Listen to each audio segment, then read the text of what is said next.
In the late BCs, an emperor from the land of China came to the realization of tea, especially what we call today the green and the black tea.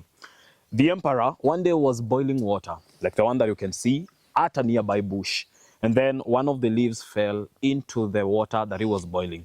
And that is how he realized a flavor. Not only a flavor, but a beverage that was going to create the entire difference in the world when it comes to beverages. Now today, I'm in Murang'a, and I'm here to bring you the diaries of what goes on in the plantation, allowing you to understand as a person what really happens from the time that the farmer tries to pluck this tea, from the time that the climate changes, when the climate is right, when to harvest and when to go about it. And even as they are harvesting, what do they do with the leaves and where do they take the leaves? These are all the stories that you need to realize. Now, in Kenya, tea came into realization properly from Limuru, whereby a commonly known British man called G.W. Whale, whereby he realized that he could plant bushes within Limuru because of its favorable weather conditions, because of the soil that is there, and all the other climatic conditions that support the growth of tea. Now, this is why, since then, tea has been spreading across Kenya, Limuru being one of the leading places, and then Murang'a. And I'm telling you guys, Murang'a is doing so superb, so superb. I've been watching through the entire journey, seeing how tea is doing here, and I'm telling you, you're in for a great adventure with us. So stay there, let me walk you through, let me make you understand what happens on the farms. What do you drink? How does it come to you?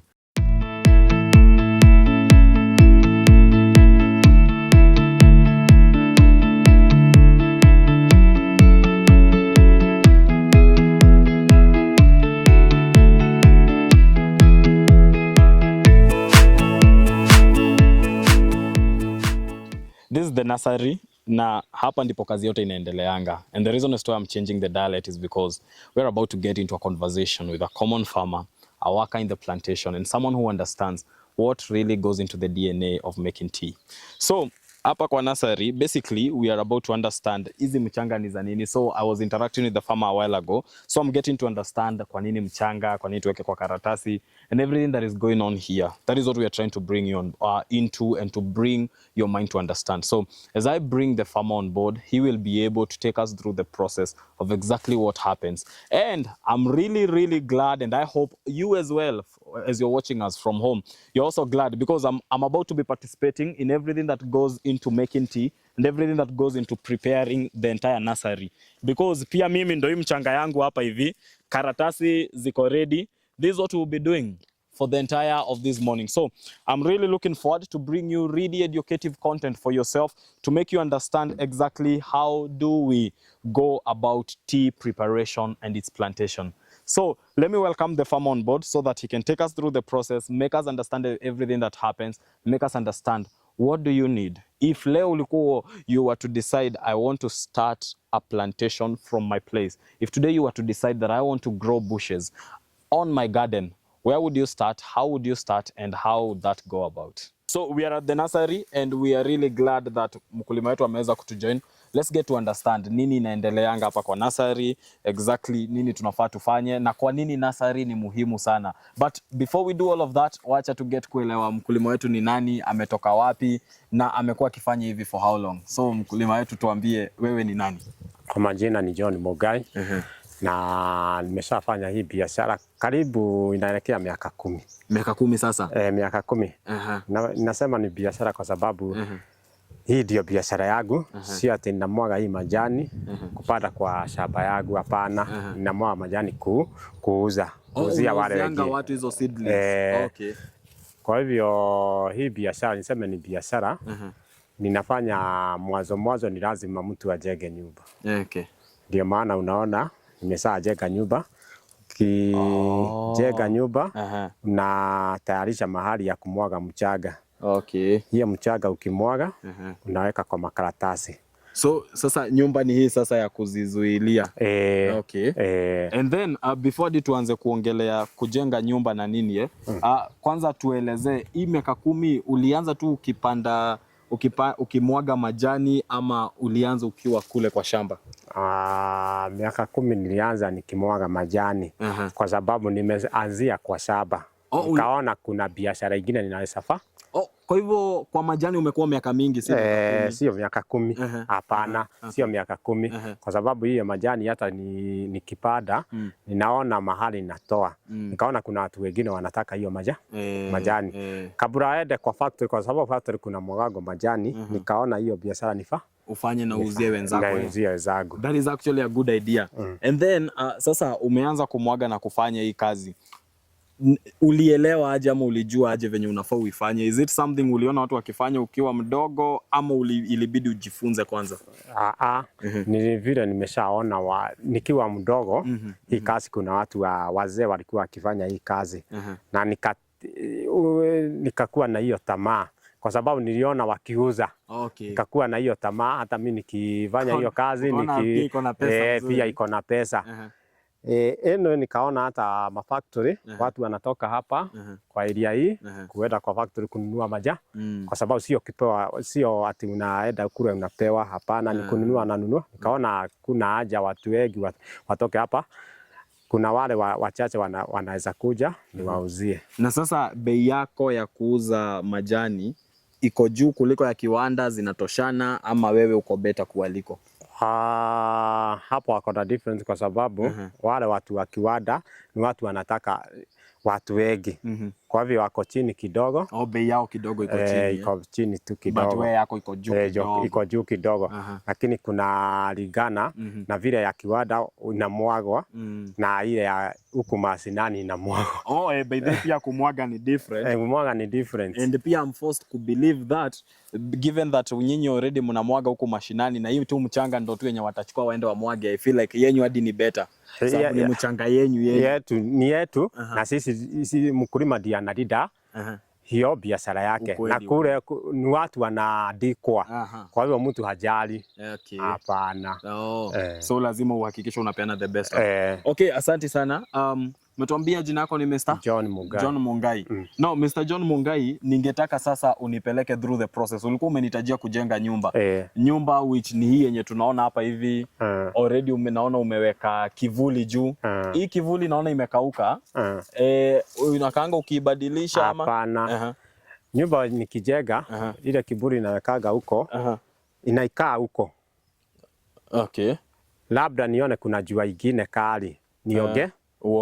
Niongeze. Lakini hiyo iko hapo, hiyo iko sawa. So hii hautoi anytime soon? Hapana. Hii ulichukua kama siku ngapi kujenga hapa tu kutengeneza hii size yake? Kunalingana na ile place unataka kumwagia majani. Unaweza hapa jenga na siku moja ama mbili kulingana na size ya penye unataka kumwaga majani. So nikiangalia kama hapa pako, unaweza ukatuambia in foot panatoshana aje? Hapa tunajenga, sisemi ati kunatoshana aje kwa sababu kunalingana na vile unaona makaratasi yako ile unaweka mahali unataka ifike ndio unajenga. Penye unataka ifike. So unaweza ukakaa ukiongeza. So kama saa hii yenye naona yenye imefika pale kwa siku unatumia, unaweza si kwa siku, kwa msimu unaweza ukatoa kama majani inatoshana aje? Like what amount of tea can you produce from this place? Ndio maana nasema ni kunalingana na vile umeshaweka hiyo mchanga kwa sababu hii umeshaona iko hapa. Hii nimeshaweka pieces 3000. Hizi ni pieces 3000 zote? Hizi ni 3000. Hizi nimeshaweka, lakini hizi ingine nimeshafunika, hata hiyo ni 3000. Okay. So na unauzanga kakio kamoja? Nauza kakio kamoja. Kakio kamoja sasa mtaenda muuze kama pesa ngapi hivi? Kakio kamoja unauza shilingi 15. Okay. Ama 17. Between 10 kunalingana na customer na venye pia utaongea na customer. Definitely. Kwa hivyo mwisho hii kamoja ni shilingi 15. Shilingi 15. Kwa hivyo nikiweka kama hii, niseme hii nimeshaweka 3000, huwezi toa yote. Kwa sababu kuna imeshakauka, kuna ingine imeshafunikwa. So ni kama tu biashara vile unasemanga, chances ni hii itaenda vizuri, hii ingine inaweza ikakosa kwenda vizuri. Kwa hivyo hapa tuseme kwa njia fupi, hii nimeshaweka hii 3000, ninategemea kuuza 2000. Kuna 1000 yenye hapo katikati haiwezi fika, ingine shikilia hapo, tutaingia into wewe kutuelezea kwa nini zingine lazima zitakauka in the process na zingine zitaharibika, because I know pia kuna explanation ya kwa nini zingine zinakaukanga. But before we go there, naweza nikataka tupeleke mtazamaji like through each and every process yenye inaendeleanga hapa hivi. Already nilifika mapema, ulinionyesha hii ndo mchanga yetu. And first of all, naona tuko na makaratasi hapa hivi. Nilikuwa nimeangalia hizi karatasi nikashangaa, kwani uliamua urarue karatasi? Hapana. Hii makaratasi inaendaga na size. Okay. Sasa hii ni size gani? Hii ni 4x6. 4x6 eh? 4 centimeters. 4 centimeters by 6 by 6. Okay. Na ndio maana tunasema biashara haifanani na ya factory. Kwa sababu factory wanaikaga kubwa kuliko. Karatasi yao ni kubwa. Unajua pia hadi ukiwa mkulima mdogo lazima pia uangalie economy. Lazima uangalie. Okay, amazing. So hizi mashimo ni za nini zenye naona huku hivi? Unaona iko na mashimo karatasi yetu. Hii mazimo ni lazima uweke kwa sababu huwezi weka mchanga ikiwa haina mashimo.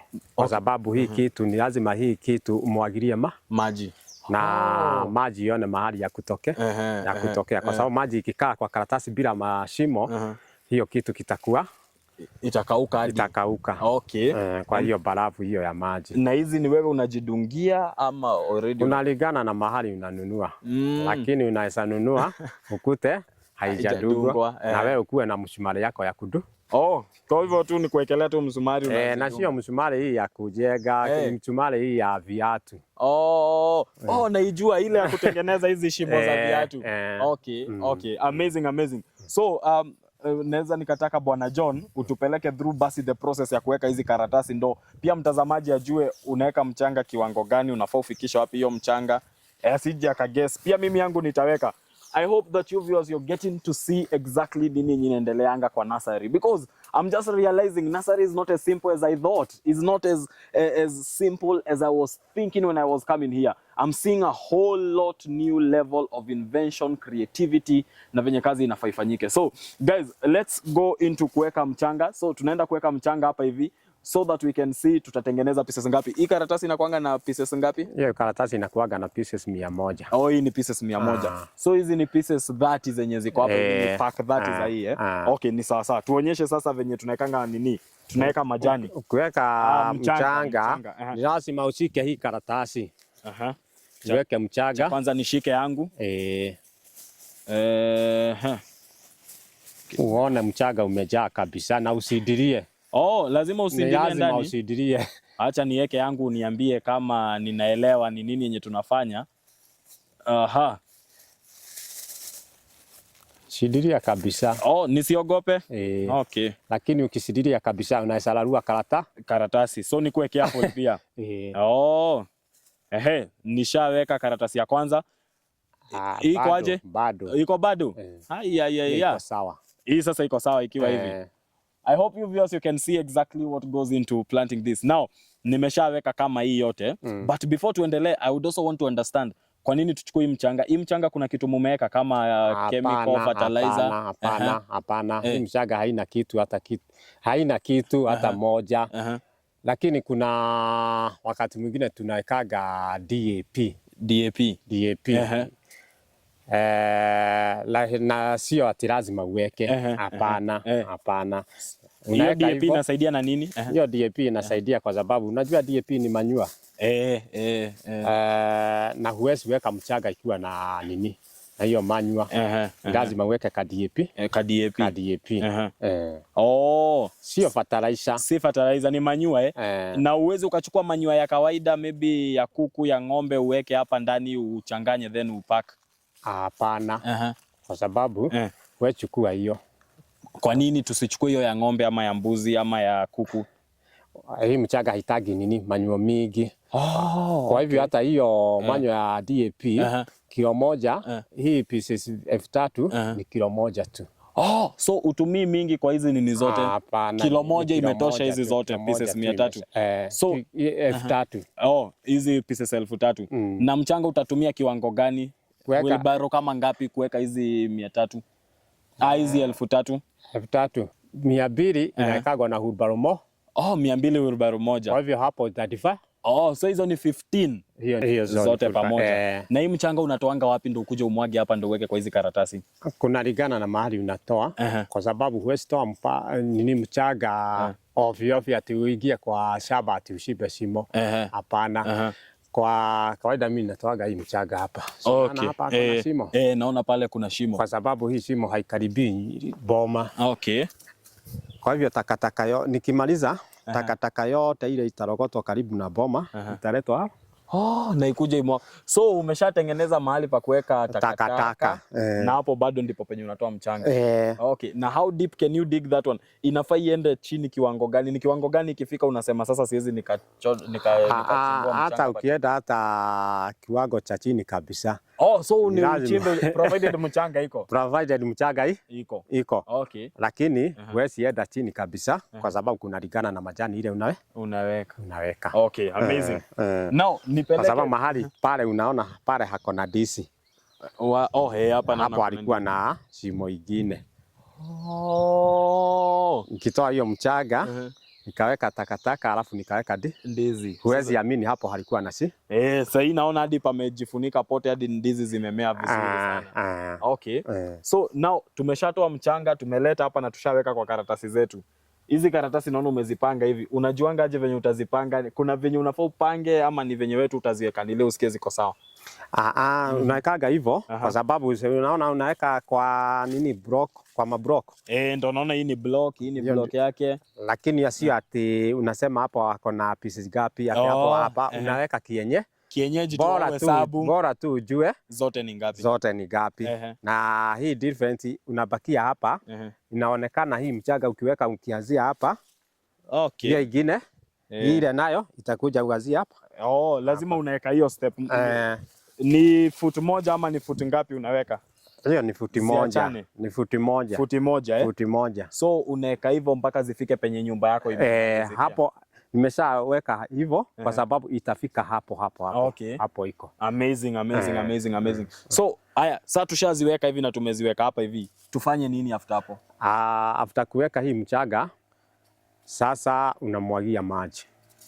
Hii mchanga itamwagia maji. Kumwagia maji. Na tunamwagia na nini sasa hii mchanga yote maji? Kunalingana na unaona pale niko na tanki ya nini? Water tank ile ya kumwagia maji ile cabbage namwagia pale. Hiyo ndio nitatumia. Okay. Nikiwa na mitungi. Kwanza nikipaga hii mchanga nimwagie maji.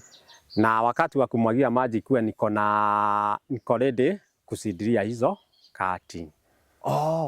Kwa hivyo kwanza nipage mchanga. So second hivi second niende nikatafute cutting. Cutting nikikuja nazo hapa. Tena nikuja kwa mchanga nimwagie maji. Alafu niende nikate cutting. Okay. Nikikata cutting ninakuja tena ninamwagia maji naanza kusidiria ndani. So maji utamwagilia mara mbili. Maji nitamwagilia mara mbili. Ya kwanza bila cutting. Okay. Ya pili ikiwa na cutting. So hii mchanga yetu yenye tuko nayo hapa hivi yenye tumeweka hii sasa ndo ya kwanza yenye utamwagilia maji. Then but kwanza utazipanga ndo umwagilie maji. Kwanza ni kupaga. Then once imesha sasa pata maji uende ukatafute cuttings. Kutafuta cuttings kama hizi 3000 how long does it take? Ni kama masaa mawili. Kulingana na vile unaenda kukata hiyo cutting na mahali umeshawachilia hizo cutting. Okay. Hizi cutting kunalingana na vile utajipaga we mwenyewe. Uone unataka kumwaga majani kiasi gani. Okay. Kwa hivyo ukichuna majani yako ni lazima ujue nitapakia kabroko kadogo kutoa cutting. So uwezi ukaenda umeshavuna then bado unajaribu kutoa cutting. Hapana. So unaamua kablock nikakutoa cutting. Nikimaliza alafu niende ni kate hiyo majani. Alafu imea ingine iendelee tena. That is so good. Sasa naanza kuelewa. Sasa actually naona ni kama hadi mimi nikapelekwa mahali nipewe shamba, niambiwe lima majani. One. Sawa. Sasa tumeshaweka maji na tumeshaanza kuleta cuttings so that sasa tunaweza tukajua the next process.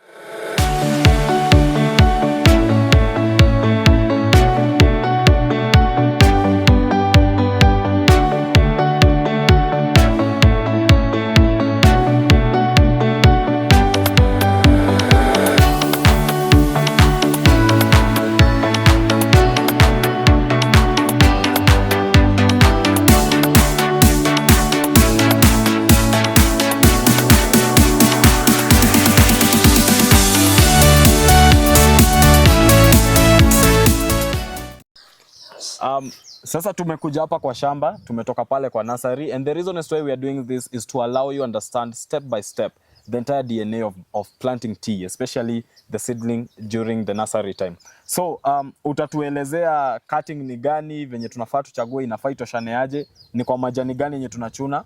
Tumemaliza kuongea, umeniambia majani kama hii sana sana hatutoangi cuttings. So maybe unaweza sasa ukatuelezea vizuri about kuchuna cutting, ndo tuonyeshe watazamaji ni cutting gani zenye tunachukua. Majani ikiwa namna hii, hii haiwezi chunwa cutting. Kwa hivyo ile cutting inatakikana. Hii ni kuvunwa imevunwa kidogo. Ni kuvunwa imevunwa ama ni kukatiliwa imekatiliwa juu? Unaona iko nini huku hivi juu? Hiyo ni kuvunwa imeshavunwa. Okay. Sawa. Kwa hivyo cutting lazima utafute ile cutting ile iko sawa. Okay. Kwa sababu haitaki cutting nyepesi. Inatakikana cutting ati ukiweka hiyo seed ni kwa karatasi itatoa mizizi na itaendelea. Kwa sababu ukikata kama majani hii nyepesi, hiyo ni kazi ya bure unafaa. So hii nikiweka hii haitaenda imeni kata kama hii hivi. Hiyo haiwezi. Hii hakuna kusaidia, yenye inasaidia. Hakuna kusaidia. Kwa hivyo cutting tunakata cutting ikiwa namna hii. So sika kitu kadogo, ni kitu kubwa. Hapana, ni kitu kubwa. Wacha nijaribu kutafuta pia yangu, pia mimi uniambie. Kata hiyo. Hii iko sawa Hiyo iko sawa. Guys, mnaona mimi karibu na kuwa mkulima wa majani chai. Now, a cutting lazima ikuwe kubwa hivi, and tutaelewa ni kwa nini hata tukirudi kwa nursery atatuonyesha venye inafaa isindiriwe. Okay, tuendelee sasa. Kwa sababu ndio maana nasema inataka kitu strong. Kitu strong. Kitu strong. Kwa hivyo hapa hii cutting inaweza toka cutting 1, 2 ama 10.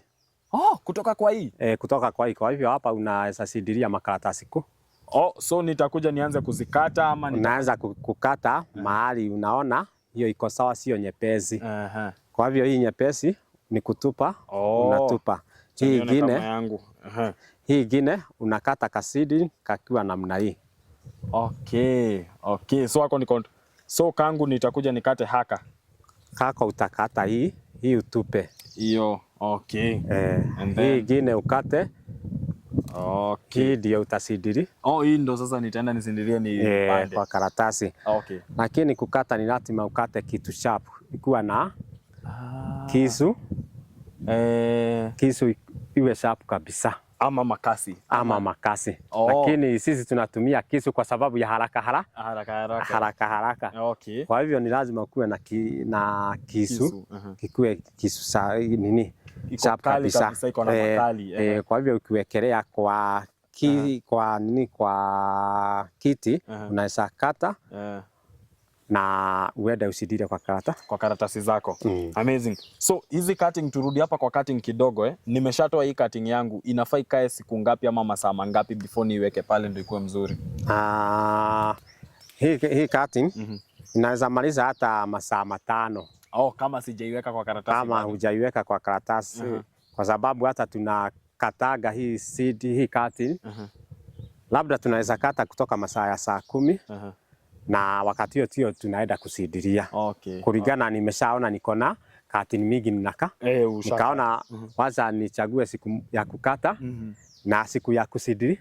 Na siku ya kusindiria pia. Kwa hiyo kunalingana na mahali unaziweka zote. Hii ukikata ni lazima weke mahali hakuna jua inaenda hapo.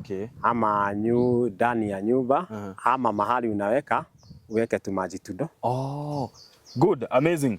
Now nataka turudi kwa nursery tukaendelea hiyo process nyingine ya cuttings. Viewers, already we have our cuttings. Tuko na cuttings zetu na nataka turudi kwa nursery yetu ndo tuende tuweke kama 2 ama 3. Unakumbuka tulikuwa tushaweka mchanga kwa karatasi. Nataka nikupeleke through the entire process, tuweke hizi 2 uone venye tunafaa tuziweke na mkulima wetu. Turudi kwa nursery sasa.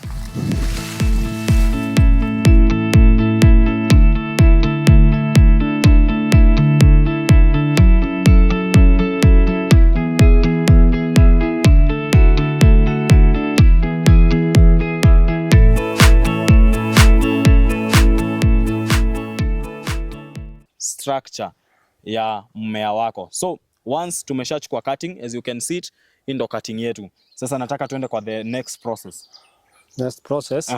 Ni lazima mahali unaweka hiyo cutting, kuweka kwa mchaga, umwagilie hiyo mchanga maji. Oh, lazima umwagilie maji. Oh, so tutatumia hizi zenye alikuwa ashamwagilia maji ya kwanza because hizi itabidi tungoje zikauke, but pia hizi tunamwagilia, tutarudi tena to come and check them. Okay. So umeshazimwagilia maji?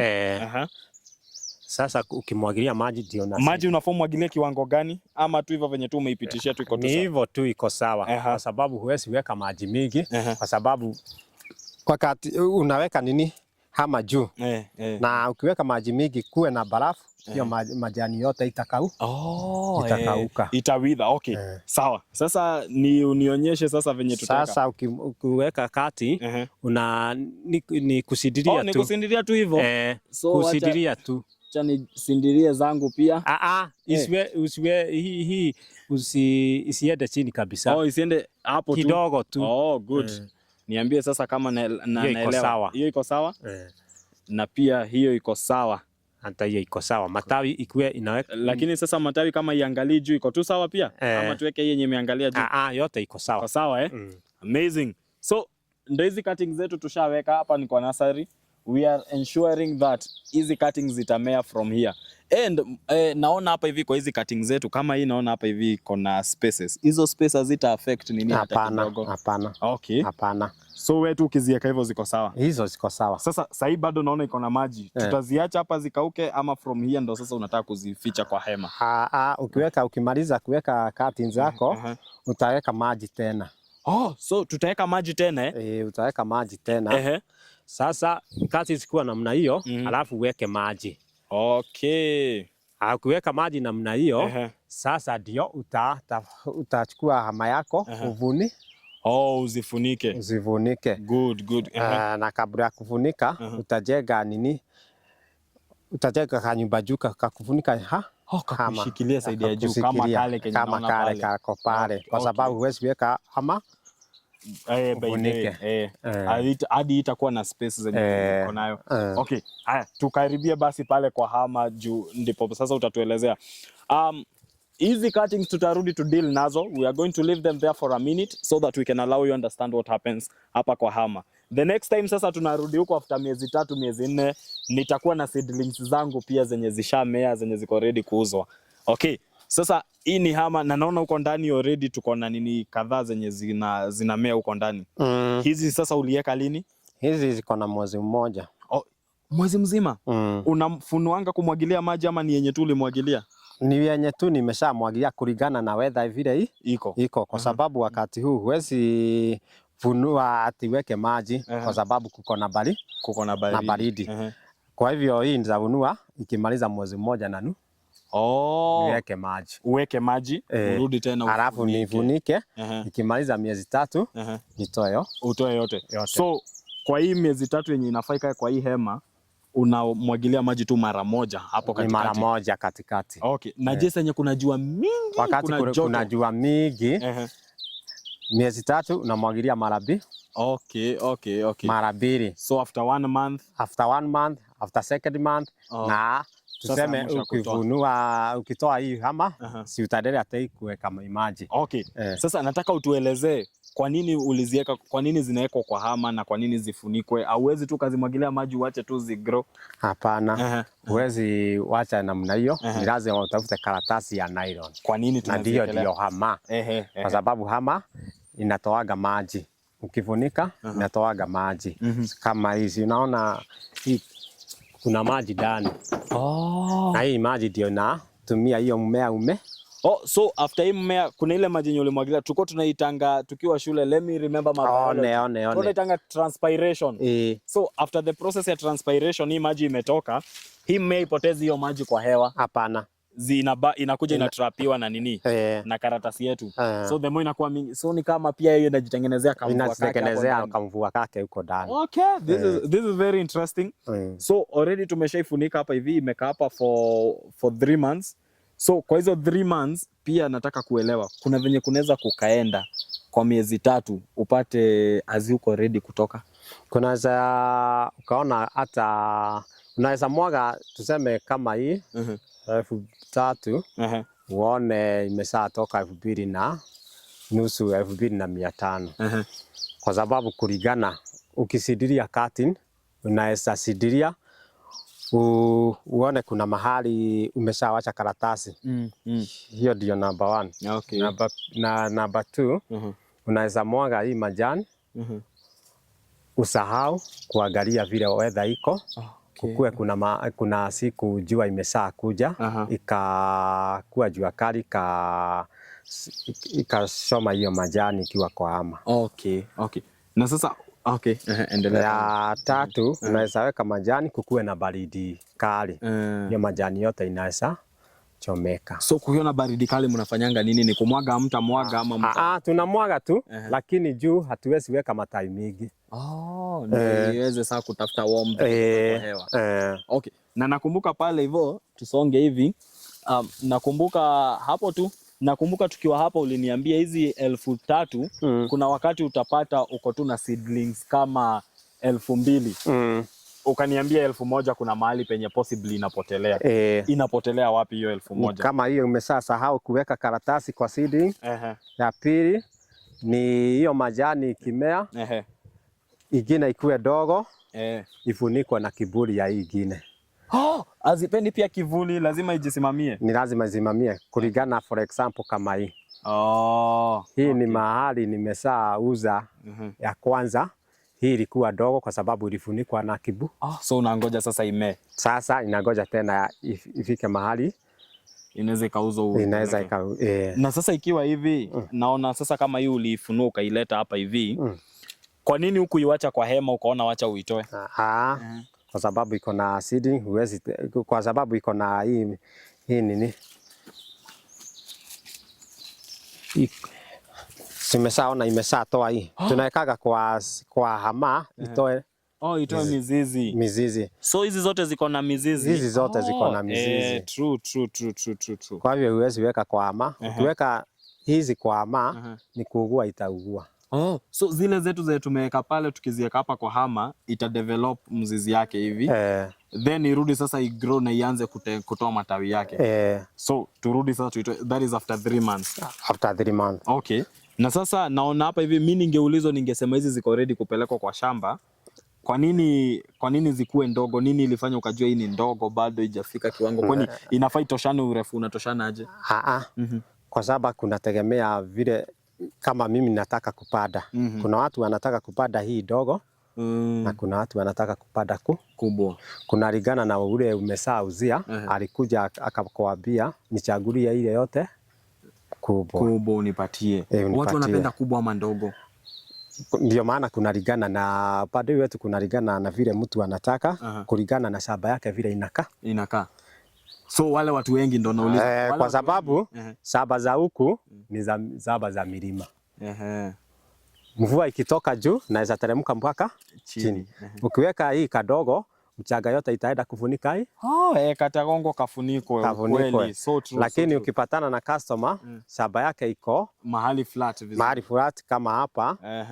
Hapa unaweza panda kama utu tudogo. Kama tudogo. So hii ndogo sasa ndo sometimes client akibageni venye uliniambia unaweza kumpea na 15 shillings. Lakini hiyo kubwa ni 17. Hiyo kubwa ni 17. Ni 17. Sasa hizi zenye naona hapa hivi already tuko na mimea kadhaa hapa chini hizi zote ni ngapi? Hizi zenye naona because already naona tuko na ka garden kidogo hapa kwa nini? Hii ni kama 1,500. Hii ni kama 1,500. So nina try kuimagine 3,000 venye inatoshana. Na umeniambia hapa ndani kwa hema yetu tuko na 3,000. Okay. So hii ni 1,000 kitu 500. Nasema ni 1,500 kwa sababu umeshaona kuna ingine imesakau. Unaona? So hiyo imepotelea hivyo. Hiyo imeshapotelea. Na niulize kama hii venye iko hapo imepotelea kwa uwezi ukapanda. Unaweza ukang'oa hako cutting urudie tena process. Unaweza huwezi mwaga hii mchaga. Unatoa tu. Unapaga na mchaga ile ingine, uweke seedling. Okay. Uweke cutting. Na hii tunamwagilia maji kama vile tulimwagilia kawaida. Na sasa hii unamwagilia after how long hii yenye iko hapa? Inalingana na vile unaona weather iko. Hiyo naweza mwagilia hata siku 2 kwa wiki, siku 1 kwa wiki depending. Good. Kwa sababu hii haitaki maji mingi, kwa sababu unaona imeshatoa vitu yake. So from here ndo sasa mkulima atakuja abebe aende kwa shamba na apande. Sasa akienda kupanda, okay, hiyo utatuelezea tukiwa kwa shamba, utatuonyesha venye inafaa ipandwe. Hata kama tutapanda moja ama mbili hivi. Next time pia mimi nikikuja nasema na ile majani tulipanda pale hivyo na Mr. John na already naona sasa ishaanza kukua. So hiyo ni kutoka hapa hivi. Ikishanunuliwa ni hivyo, hakuna kitu kingine mnaifanyia hapa, hakuna dawa, kuna haziaffectiwa hadi na pest ama nini? Hapana. Iko tu sawa ikiwa. Iko tu sawa. Kwa hivyo majani isumbuangi kushinda ukimwagilia dawa na nini? Hakuna. Okay. Unajua initially nilikuwa na hii idea that majani chai nursery yake yani ni complicated, iko na nini. So now sasa na get sasa kuelewa kuna venye mnaitengeneza is not a very tough process ya sisi kufuatilia. So I feel like sasa kutoka hapa hivi tuende kwa shamba tuweze pia kuelewa majani chai kwa shamba venye inaendelea, such that chenye tumeshatengeneza hapa ikifika kwa shamba, what happens kwa shamba. Sawa. Yes. So our viewers, thank you so much for working with us through the process of what goes on during the nursery time. This is where we nurse the young seedlings so that we make them ready. We ensure that they are well viable for planting into the plantation. So as we are moving from here, we'll be going to the plantation, and for that, stay tuned so that you can get to understand exactly what do we do.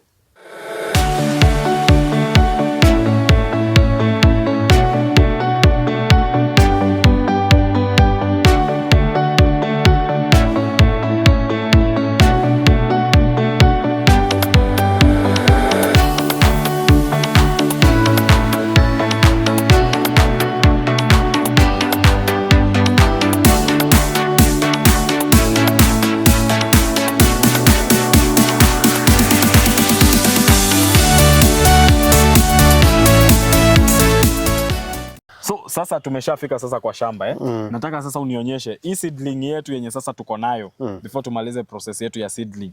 Sasa tutaiweka aje kwa shamba tungoje sasa imee for us tupate bush kama hii sasa. Sasa kitu ya kwanza ni kushimba shimo.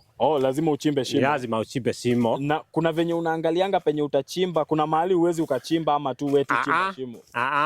Kuna ligana na mahali unataka kupanda majani. Kwanza ni ujue mahali unataka kupanda majani. Na ndio maana nasema majani kuna ligana na vile wewe utaamua hii space ndio nitapanda majani. Ndio nitapanda majani. Na hii majani ukitaka kupanda inaendaga na vile wewe mwenyewe utaamua kulingana na process ile inatakikana. Kupanda majani kwanza unapanda kwa kipimo. Unapanda kwa fiti 4, fiti 2 na 4. Okay, nielezee kwanza hiyo fiti 2. Kwanza 2 kwenda hivi. Fiti 2 ni kwenda hivi. Kama hii unapima fiti 2, hiyo ingine shimo ukatia hapa.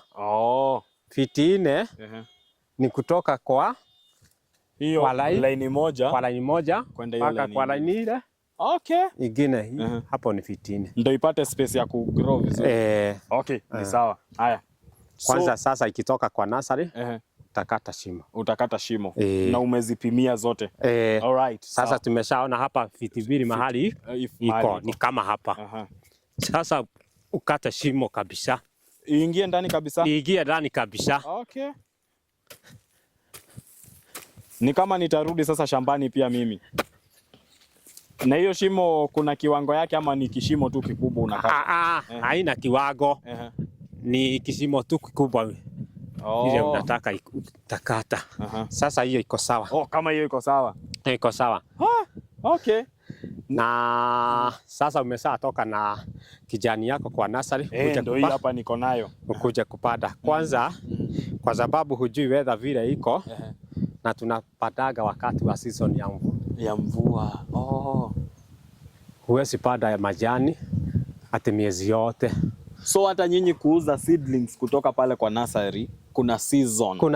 Okay. Kwanza so kuna kabisa season unaamwanga hii simwagi majani. Kwanza wakati huu hatuwezi uza. Hata ikirefikia kwa nursery huwezi uza. Msimu wa mvua yuko karibu. Tunauza kama majani mwezi wa 10 na mwezi wa 4. Okay. Na wengi hapo wanapadaga mwezi wa 4 kwa sababu mwezi wa 4 mvua inaanza, mwezi wa 5 inaenda, mwezi wa 6 baridi inaingia. Inaingia. Kwa hivyo kunalingana, huwezi pata majani ati kwa miezi yote, kunalingana na wakati wa season ya mvua. Okay. Kwa hivyo ukitoka kwa nursery hata kama kuko na mvua, huwezi jua weather vile hivi. Unaweza pada alafu kesho jua iwa. Kesho ingine mvua inyeshe. Kwa hivyo utachukua hii majani yako, hii kajani yako, uweke kwa maji. Acha nikukaribishie. Unaweka kwa maji. Unaweka namna hiyo.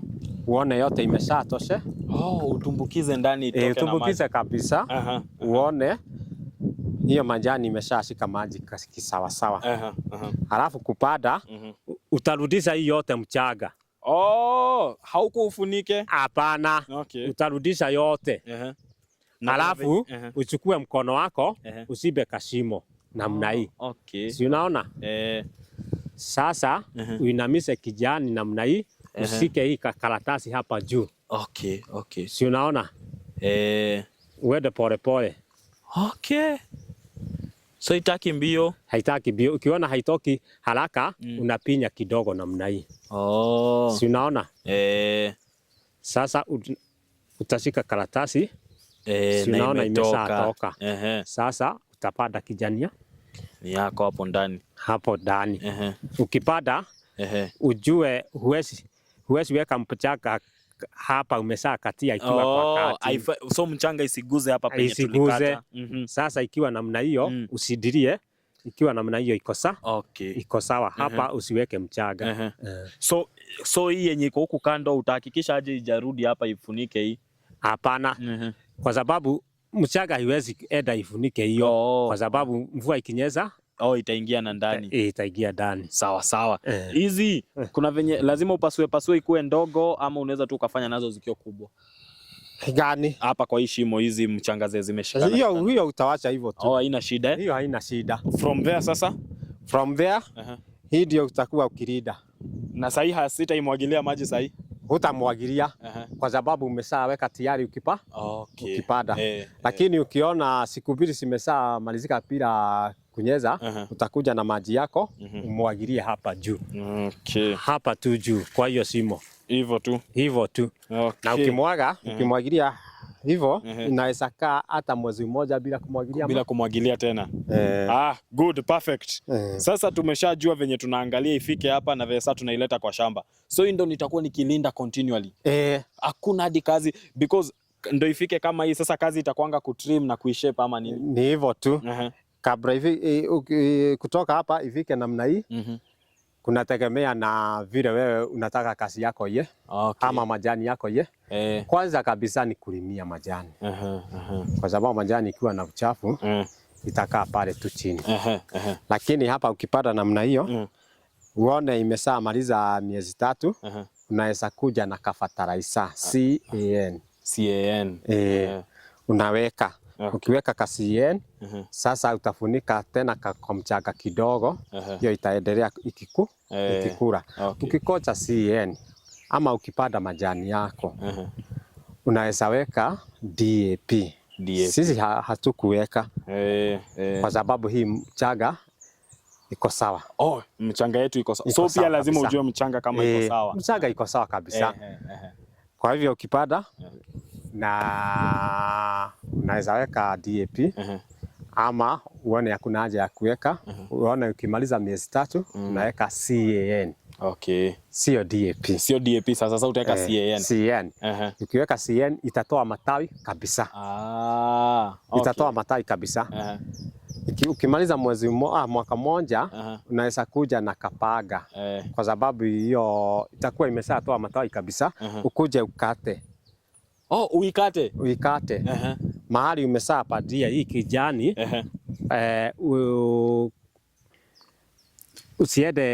ukienda juu uwete nini inchi 6. Ukuje upime inchi 6. Inchi 6. Inchi 6 inakaaga namna hiyo. Utakatia hapa. Sasa ukikata maji ile inaenda juu yote itarudi chini. Kwa hivyo itakuwa na matawi mingi. Sasa itaanza kutengeneza hiyo matawi mingi. Sasa ikimaliza miaka 2 hiyo majani inaweza kuingia na kikapu uanze kuchuna vizuri. Uanze kuchuna vizuri. Thank you so much. So at least sasa nimeelewa, hapa ndipo pale tutaiweka ni kuangalia hii mpaka miaka 2. Inaweza ikamachua ikue kitu unaweza ukachuna before miaka 2 ama tu unaipea miaka 2 ndio upate majani mzuri. Ndio maana nasema mwanzo kunalingana vile wewe utaangalia kazi yako na vile utalinda. Alafu nimenotice sana majani ni kama inafanya vizuri sana kwa hizi red volcanic soils. Inaweza ikapandwa kwa mchanga ingine ama this is the soil ya kupanda? Hapana, kwa sababu hata majani inakuaga na kipimo. Okay. Ndio maana unasikia kuko na factory mahali fulani, kuko na ingine mahali fulani, na hiyo factory kama for example hii yetu ni ya Jono. Okay. Kuna magrigasha huko. Kuna magrigasha. Na hao magrigasha ndio wana tumwa area kuangalia mahali kunatakikana majani hivi. Kwa hivyo hata kama huku kuko na majani, kuteremka hapa chini habari kunaitwa Donyo hapo chini kidogo, huko huwezi panda majani. So lazima unalikana na mchanga na huko. Mchanga lazima ikuwe salama. Wow, this is really amazing. Watu wangu, the things that you really take to your cup, manze zinatokanga mbali sana. As you can see, ukaona mikono yangu, unaona venye ninakaa. Leo tumeweka mchanga kwa karatasi, tumeenda, tumeweka kwa nursery, tumeipeleka kwa hema, tumeacha huko igrow. If I come back here the next 3 months, I'm sure nitatoa pale seedling na naweza nikakuzia pia wewe hiyo seedling. On top of that, tumekuja kwa shamba, tumechimba shimo na tukakuonyesha venye unafaa upande. So it really takes a lot of work ndo mkulima atoke kutoka saini alipata hiyo mbegu ndo akuletee kwa kikombe chako cha chai chenye unachukua kila asubuhi ama kila jioni. So I'm really looking forward for this and more as you keep on following up and understanding nini unafaa ufanye kwa majani chai. And I believe kama ulikuwa umefikiria unataka kuanza kulima chai ama ulikuwa umefikiria unataka kufanya biashara ya kuuza seedlings, umejua makosa yenye ulikuwa unafanya, maybe kama ulikuwa unafanya umeshajua ni nini yenye uko unafanya vizuri na umejua ni benefits gani zenye iko nayo na ni vitu gani zenye unafaa uendelee kufanya. So I'm going to see you in the next one as tutakuwa tukingoja majani yetu ikue ready kuvunwa. Cheers.